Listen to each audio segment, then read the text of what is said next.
പുരോഗമന കലാസാഹിത്യ സംഘം കാസർഗോഡ് ജില്ലാ കമ്മിറ്റി നേതൃത്വത്തിൽ വാസു ചേറോട് അനുസ്മരണ സമ്മേളനവും അവാർഡ് ദാനവും സംഘടിപ്പിക്കുന്നു. ഫെബ്രുവരി 9 വൈകുന്നേരം 4 മണിക്ക് ചെറുവത്തൂരിലെ EMS ഓപ്പൺ ഓഡിറ്റോറിയത്തിലാണ് പരിപാടി.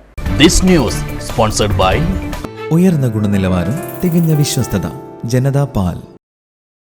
അധ്യാപകൻ, വാഗ്മി, പൊതുപ്രവർത്തകൻ, കലാസാംസ്കാരിക പ്രവർത്തകൻ എന്നീ നിലകളിലെല്ലാം വ്യക്തിമുദ്ര പതിപ്പിച്ച വാസു ചേറോടിന്റെ 1ാം ചരമവാർഷിക ദിനാചരണത്തിന്റെ ഭാഗമായാണ് പുരോഗമന കലാസാഹിത്യ സംഘം കാസർഗോഡ് ജില്ലാ കമ്മിറ്റിയുടെ ആഭിമുഖ്യത്തിൽ അനുസ്മരണ സമ്മേളനവും അവാർഡ് ദാനവും സംഘടിപ്പിക്കുന്നത്.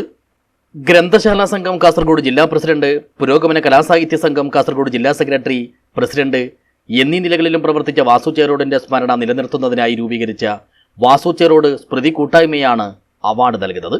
നാട്ടിലെ സാംസ്കാരിക രംഗത്ത് പുതുമയുടെ ഒരുപാട് അനുഭവങ്ങൾ കൊണ്ടുവന്നിട്ടുണ്ട്. അതാണ് അദ്ദേഹത്തിൻ്റെ നാടകങ്ങളിലൂടെ നമ്മൾ കണ്ടത്.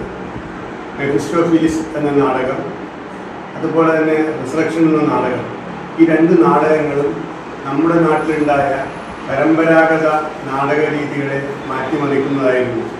പുതിയൊരു നാടകത്തിൻ്റെ അവതരണ ശൈലിയും അമേച്ചർ നാടകം ഏത് രീതിയിലായിരിക്കണമെന്നതിന് തെളിവായിട്ടാണ് അത് വന്നിട്ടുള്ളത്.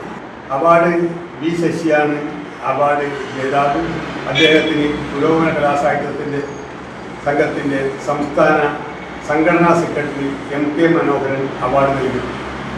പ്രശസ്ത സിനിമാ നടിയും സാമൂഹ്യ പ്രവർത്തകയുമായ ഗായത്രി വർഷ കലയും സമൂഹവും എന്ന വിഷയത്തിൽ പ്രഭാഷണം നടത്തും.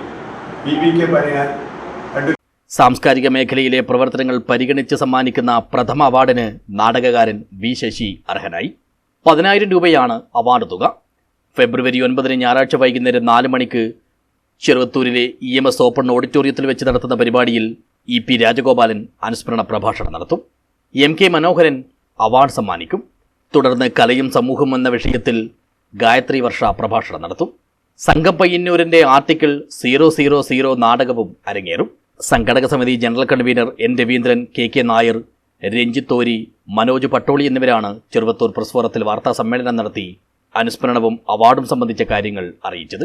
News bureau, Cheruvathur.